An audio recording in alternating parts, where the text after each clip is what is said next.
What's good, y'all? It's another night of a good episode with some good, healthy talks. You know what I'm saying? I got me some wine, so go ahead and go grab you some wine, something to drink, some Kool-Aid, some water, get you some chips, some popcorn, whatever you need. We finna get into this reaction. Well, conversation. Let's get into it. I'm gonna get some of my audience. Is that you? She is running. Do not fall. Alright. I need you to speak.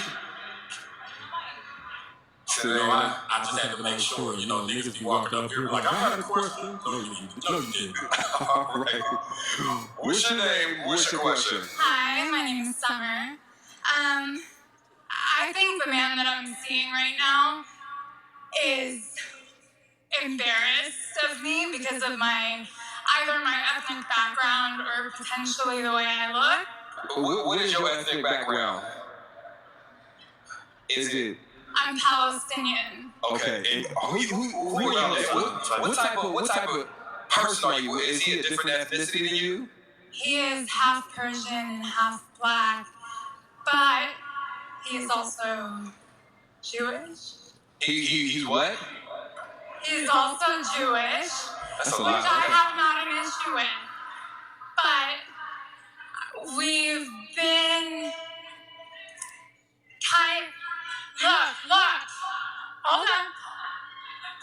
I don't think I love him because I can't love someone that is embarrassed of me. Why do you think he's embarrassed of you? He refuses to. I haven't met anyone in his family. I haven't met anyone in his friends. How long has it been? Almost a year. Oh shit. Okay. Whoa. Let's stop it here. You said embarrassed. I said he has a wife. No. Before we go to there. Hold on. Before we go to there. Dr. Brian, would you be okay being loved in secret? No, I wouldn't, but I think the bigger picture and the bigger question for me is, what part of you is choosing him? Because it's not the healthy part of you, it's not your self-love that's choosing him. Oh no, it's pure dick. Oh my. That's just for one. I don't even know. Okay. All right. So it's okay. It's the dick. So that means that y'all are trauma bonding. That's a trauma bond. I don't know if it's trauma bonding on No, me. sweetie, you don't even know if you're going to come because you're with a man who won't show you or meet you, won't let you meet his friends and family, who's embarrassed of you, you're still there. So the bigger conversation is that you are overcompensating for the lack of the stuff that you don't have within yourself for a man who will not honor you, respect you, or have you in a place that shows you that you have any worth to him. The bigger problem for me isn't the dick. To Tripp's point, there's 17 real niggas in here with some real dick. That's easy to come across. No, it's like 4.5 real dick. That's fine. But my point to you is the bigger root of it is you take an inventory on why is it that dick is good enough for you as a result of not being honored and not being respected by a man. And why is it that you're allowing yourself to be convenient for him, and you're allowing yourself to just be a piece of ass for him, but there's no other boundaries, there's nothing else that you require? I want to have that conversation with you. I genuinely don't know. I'm very proud of who I am. I'm very proud of where I come from. I lived the first 14 years of my life there. But I have no issue with his background. I lived around him my whole You life. got an issue with yours. That part. And Trip, did you have something? I think I was finna walk down the same road you was, bro. Go ahead. Hey, listen. Here's my thing. There's a lot of things that I know I don't deserve, but it's a few things that I know I do. I deserve to be loved out loud. I deserve to be with somebody that's proud to be with me, to call me theirs. I want to be with somebody that you don't have to scream it out the mountaintops, but don't hide me. I get you want to be careful about broadcasting shit. You a private person, but it's the difference between your privacy and you being secret with me. I ain't met your family and your friends. My point is, if you do not love me correctly, then I don't need to be loving you. And too often we accept dysfunctional love. Incorrect love, love that don't touch us, that don't reach us, that don't do anything for us. You can reason that man does love you, but he don't love you correctly. Right, but Ace, that's a direct reflection of your self-love deficit. That's all I'm saying. And I think it's more important for you to learn how to penetrate your own heart than to keep letting this man penetrate your body. Because if he can't penetrate your heart, your respect, and your mind, he should never be able to penetrate your body. Penetration. No, we're not gonna play that game. Right, no, No. me personally, I was gonna say, what if, I'm going to get that dick in private. That's what I'm going to do. And I don't like it. I have been for 11 months, Oh. but I'm not willing to. see, here's the problem. Hold on, can we talk about people that willingly consent to sneaky link behavior, but then now want to be loved? Like if you willingly consent, Am I willing to consent, or I'm just waiting for you to be ready? no, if I told you that, hey, listen, we meet up at night. Hold on, what's supposed to say? Don't come back here. I'll call you. So is there a thing of, maybe let's talk about women. Some women will agree to a friends with benefits or sneaky link situation, but then when they catch feelings, now they want to make you seem like the bad guy when you are holding on to the things you said in the beginning. Yeah, I think a lot of women lie up front. Say what? I said a lot of women lie up front about that, right? Like you have a guy who would jump out the window and say, "Hey, look, baby, I ain't really looking for nothing serious right now. Or, hey, baby, I'm focused on my career. Hey, I'm in school. Or, hey, I'm doing this, I'm doing that. I'm not really worried about a relationship in that form yet." And a lot of women will hear that and say, "You know what? Me neither." But the issue is that that's a lie. They really want more, right? But then when, quote bro just said, when that man standing on what I told you, right out of the gate, I'm not looking for nothing serious. Even 6 months down the line, Y'all don't be saying that. we did Netflix and chill. Y'all don't be saying that. We went on that date, and we done did this and the third. What I said was what I said, and you not willing to honor that. You get mad at me for standing on what I You ain't saying anything. Time out. Your mouth was saying one thing. Your dick was saying another. Your dick say you love me. Because here's the thing. It's one thing to give dick, but you gave dick. Facts. That's a different thing. What's up?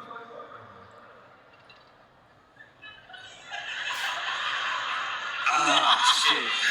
All right. Because I'm trying to.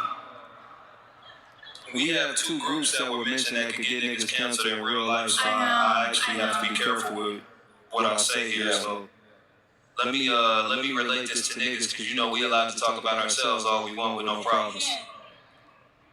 Niggas, this would be the equivalent of you as a woman willingly lying down with your master.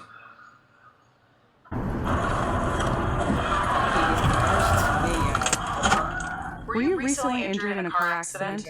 If so, you need to stop now and immediately call an As a woman willingly lying down with your master. I want to explain to you the gravity of what's happening. The two parties that she mentioned are currently at war. You have to understand it's real war. So this can't go understated. We're not talking about just some regular type of people hooking up. Oh, y'all in LA. You know what it's like to be in somebody's neighborhood you ain't got no business being in on behalf of. You know exactly what that could cost you. You know exactly the shame that come with it. And we talking about somebody that's been in your backyard for a while now. So you used to being hidden. Used to being told where you can and can't go, where you can and can't speak, how you should and shouldn't be seen. Ma'am, I think there are things that you should examine about how you've been told to exist in this world. And just what you've gotten used to where you come from. and what you're allowing someone to still do to you because of the circles that they roll in. And just how entitled they may feel to do that to you.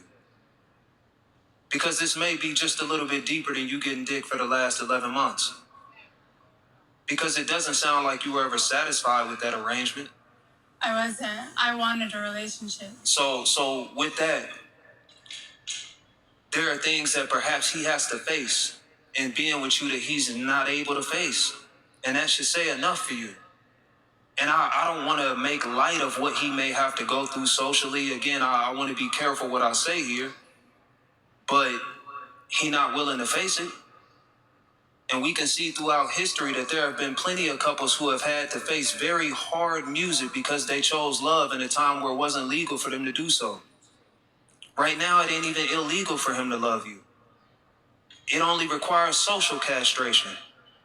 And if he can't socially abandon something that's questionable, to say the least, I think you might, in the words of Dr. Brian, you might need to sit with yourself and take a hard look at what you're doing, why you doing it, and how you doing it. I just want to add this too, sweetie, is that a lot of times we create a dysfunctional environment, so it feeds our dysfunctional norm. To what Tripp was saying, there's certain norms that we all have, and we will create environments that have these feeding stations. And these feeding stations feed one or two things, either our dysfunctional self or our healthy self. I believe that you have created an environment that allows your dysfunction to feed on it, right? And you haven't gotten in contact with what that healthy self looks like in you. I know for sure that once you learn the sense of self and you build up that self-love muscle and you figure out what that feeding station is, just like you are subconsciously creating dysfunctional feeding stations, baby, you will subconsciously autopilot create these really healthy feeding stations. And everything in you will shift. It's about self-inventory. And you being able to be with self, because when we don't like or love ourselves, we can't be with self. We're codependent. We gotta always be with somebody. And sometimes the being with somebody is just that little piece of the sexual engagement that makes us feel like we are codependently connected to someone. The person you need to be connected to is you. Because when you're vertical in who you are, then you calibrate different type of relationships that are healthy. So that's what I'd like to offer to you. Appreciate it. Thank you for your question. Thank you, guys. That's... You know what? That was heavy and deep. And I changed. You know what? And she right. That's a good point. And that's something that I'm learning myself. Shoot. I hope somebody else is learning the same thing as well. As learning to love self and know what you want versus what you need. And sometimes that need can be so temporary, and it has to be temporary, so that way you won't be able to keep doing the same cycles, just overstepping something that you want to typically do off of temptation. So, yeah, man, if you're gonna do something, at least y'all have to be at least on the same page of what y'all doing. And if you on that level of being with someone and doing it, be on that level, like, yeah, man. Yes, love yourself first. Get to know yourself. You know what I'm saying? There's nothing wrong with touching yourself as well. Like, love on yourself. Get to know what you want versus just being tempted by something all the time just because it's there. That you looking for a relationship is going to temporarily be there because that's what your attention is on versus the relationship. Let's get back into it. Change my answer. I will not get the dick in private.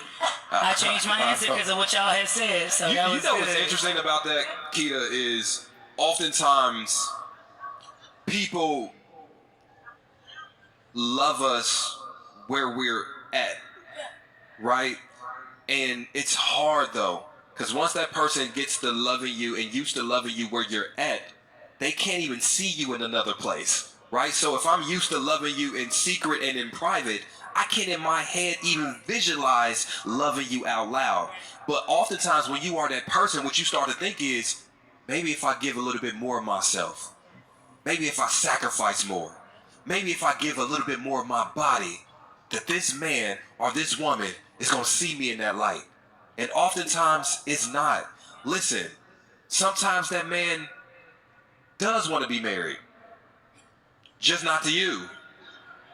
Sometimes that man does want commitment, just not to you.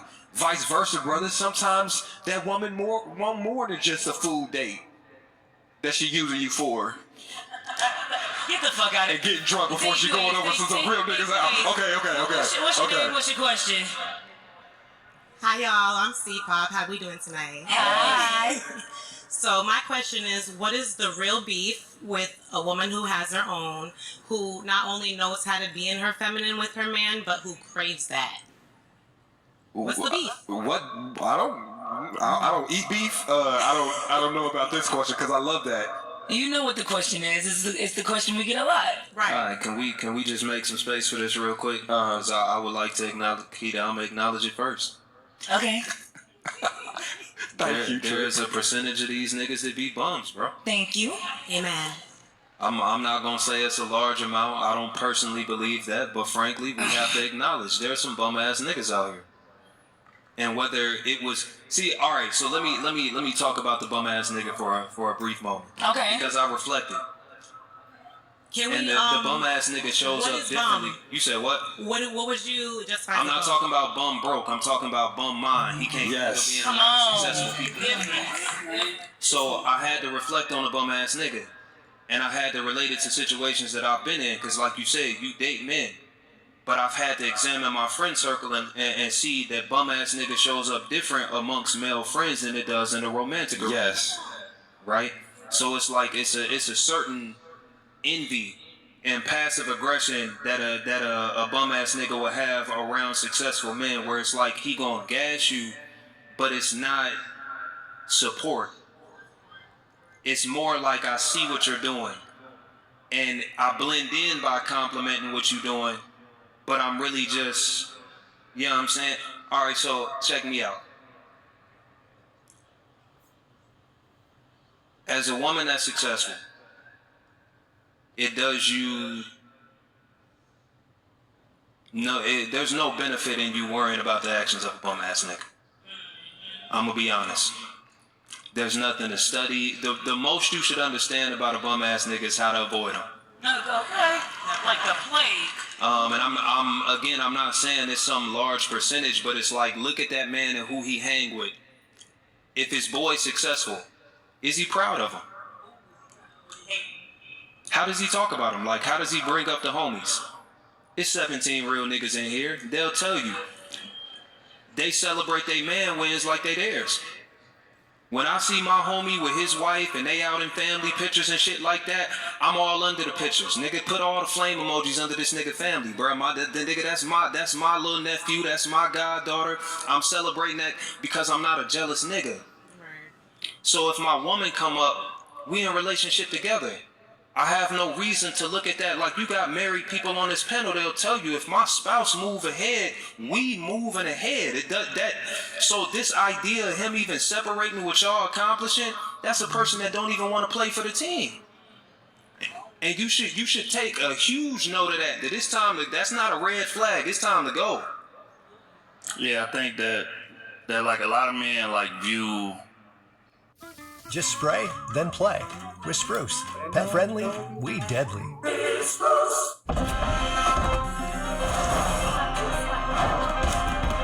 You push yourself until your body. Yeah, I think that like a lot of men like view a woman as like property instead of my partner. That part. And the reason is that because like if you was my partner, going back to what bro just said, your elevation is my elevation. You see what I'm saying? Your promotion is my promotion. Your pay increase is my pay increase, and vice versa. Right? But if you're my property, your elevation jeopardizes or is an indictment on my ability to keep you in that box that I have you in. Right? So I think that a lot of men who are insecure have issues with that because your elevation jeopardizes my ability to lead or my ability to feel like I'm gonna get respect from you. So whereas if you were a grown man right, who's established in his own, secured in his own spot, he's not going to take your elevation as an indictment on his leadership. He's going to take it as an extension on it, or as a reflection of my leadership, right? Because you elevating under my leadership, which means that we glowing, you see what I'm saying? So I think that once women is able to establish or able to identify the difference between a man who's really secure in himself and a man who kind of like sees your elevation as an indictment on his leadership, and I think that y'all gonna be better off. But that's the issue. And I just want to add that for us successful powerhouse women, sis, there is a huge dominance in us, because a lot of times what it takes to be in the successful position that we're in, it can oftentimes mirror more of a masculinity, the word that people don't like to use, an alpha. We powerhouse women have to learn the gift of being a hybrid, meaning we have to know when to turn that shit off. We have to know that when we come home, our man don't want no dominant ass woman in the household. So when you're saying that you want to be in your femininity or your softness, that is subjective to the man. It's not subjective to us. Because I can come home from work and be in my softness, but it could not be soft to him. So the conversation needs to be a check-in that says, baby, when I come home, am I still being dominant? Baby, when I come home, do you feel like you can be the king and the man of this house by the way that I love, approach, and nurture you? It is our responsibility to make the house the home. And the Bible says that it is better for a man to sleep on the roof of his house than to be in a home with a nagging woman. That's scripture. And so as women, we have to learn that, yeah, I'm a boss hog over here, and I'm throwing things around, and I'm moving things around, and I'm getting deals, and I'm taking flights, and I'm doing that, and when I step in, I'm Dr. Brian. But when I get home, hey, Daddy, I missed you. You know? Hey, Poppy, how you doing? Hold on, baby, are you hungry? Do you need anything? We have to learn the hybridness, because if not, I get so many women that come in session and say, Doc, I'm with a beta, you think it can change? No. And then I have women who shift up the way they approach him and say, I'm getting a different man from him.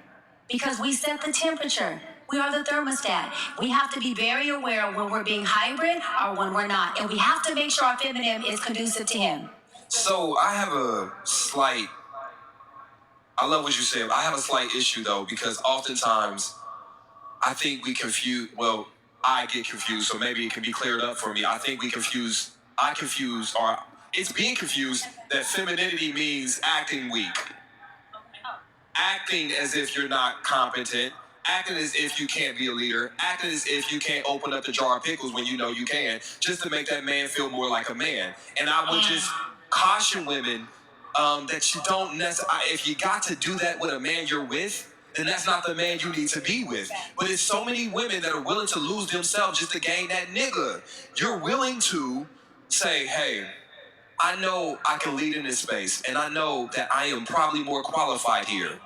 But you know what? Because I don't want to come across as masculine, I'm going to act like I don't know that we need to be making a left. And I'm going to watch you make 4 rights. But you know, and I ain't going to say nothing, but I'm going to look at you like dumbass. Yeah, I know, and that's what I'm saying. So I was just, I think the better thing is, man, you just, and I think it's everything people have said. You have to find somebody you're evenly yoked with.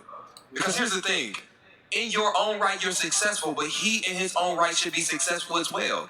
In your right, you bring things to the household and to the table. In his own right, he does that. The left hand, the right hand, you guard his heart, he guards yours. But when you are pouring more into a person than they are pouring into you, sometimes that's when that imbalance happens and somebody feels dissatisfied. And here's the thing. Sometimes you're with somebody, you say it all the time, that can't pour into you the same way.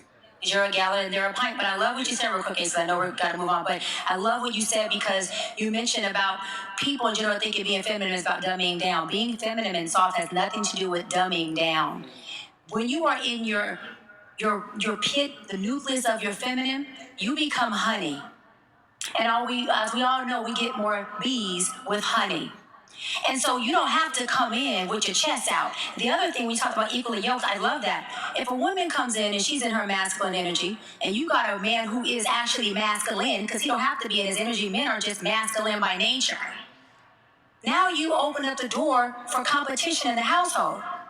You don't make it and create an equally yoked environment. There's no reason for a woman to come home to a man and want to be masculine or emasculate him. When you want a man to cover you or protect and provide for you. Dumbing down has nothing to do with being soft or being feminine. That is a way of showing up. That's just nurturing womanly qualities that can come from a woman who can lead the hell out of something too. Yeah, I just question. This is a personal problem, I think. No, it is because maybe I can't relate, but if my ego as a man is so fragile that I need you to baby spoon feed me shit just because I can't take criticism or I can't take direction, then that's a problem. Like, I get, be honey and shit, but sometimes you fucking right, and I need to know you right, and you need to let me know you right. Absolutely. And I don't need you to, yes, daddy, yes, this, that, other. Just let me know you right. Maybe it's because I don't relate. Yeah, but that's called emotional. But that's called emotional intelligence. A woman who is with a man who is healthy is going to be naturally put into a very feminine, soft space. So she's not with a man that says, "I'm the dude of the house and you can't tell me nothing because I'm so freaking fragile and insecure with no emotional intelligence that you should sit there, shut up, and be dumb." We're not talking. No woman could conform or contort or morph into her femininity with that kind of man in a home. It just doesn't happen naturally. Yeah. Cool. What's your name? What's your question? Did you have something before we moved on? Because I seen you, I know that look. I'm going to just kind of echo what you were saying. Again, I know this space is part entertainment, right? But there are very real influences at a large scale over what we do. And I would caution black folk, brown folk. I've got the trick for you. Overlining is never overrated. Phoenix, you know. Hey, did you know you might get a big cash payout if you were in a car accident up to 1 year ago? Brown folk. To think about who authored femininity in America. Think about who authored masculinity in America and how long those stories have not been inclusive of you. And think about how you've been used as the antithesis to those things for so long. That what came natural to you, black and brown woman, to be loud, expressive, boisterous, was used to prop up what white women were taught to be, which is quiet, docile, and meek. How you, black man, were used to be called lazy, untrustworthy, to prop up a white man being honest and hardworking. This is not my opinion. I'm giving you historical fact. So when we talk about these things that are supposedly natural, I want you to consider how long we've been nurtured to believe them. I want you to think about how recent your inclusion in the picture of the family is in America's fabric. I want you to think about how the nuclear family, this tradition we all lean on so heavy, was a marketing ploy in the 1920s to sell the suburbs to white people after the Great Depression. I want you to think about history when we talk about dating, because it has everything to do with you and everything to do with right now. I know sometimes things don't seem that deep because it's easier to laugh at them. It's easier to repost and leave emojis under videos. But if you actually want to get somewhere, if you actually want to be with people healthily, then it takes real work and real understanding. And too often we go off of false pretense and information that's taken out of context, and we walk off into another circle. I'm not saying that what Dr. Brian is saying isn't true. I'm saying that words get thrown around too often without their proper historical context. As a people that are still actively oppressed, bro, it's important that you understand governance under that oppression. You are still being used, black man and black woman, to prop up somebody else's idea of what it means to be proper in this country. Currently, today, right now, as we gather and talk about how to fit further into their boxes, we ought to question that. That's all I'm saying. Well, guess what? That's been another episode of the Tonight's Conversation Podcast. Live in LA, we love you! Man, that's a good way to end the episode. And he's right, you know what I'm saying? But when it come down to this healing thing, though, you have to want to do it. It ain't no walk in the park, because let me tell you, you're going to have some days when you're high, you're going to have your lows, you're going to have your mediums, you're going to have it all. And let me tell you something, when you just stay down and love on yourself and be true to yourself and understand that when you're doing something, be intentional with it. It takes a lot to grow as a person, to become a better person than you were before. But, you know what I'm saying? Y'all like these good old reactions and things like that, go ahead and like, comment, subscribe, and go ahead and leave some comments down below. It definitely helps with the algorithm. And good night. Peace.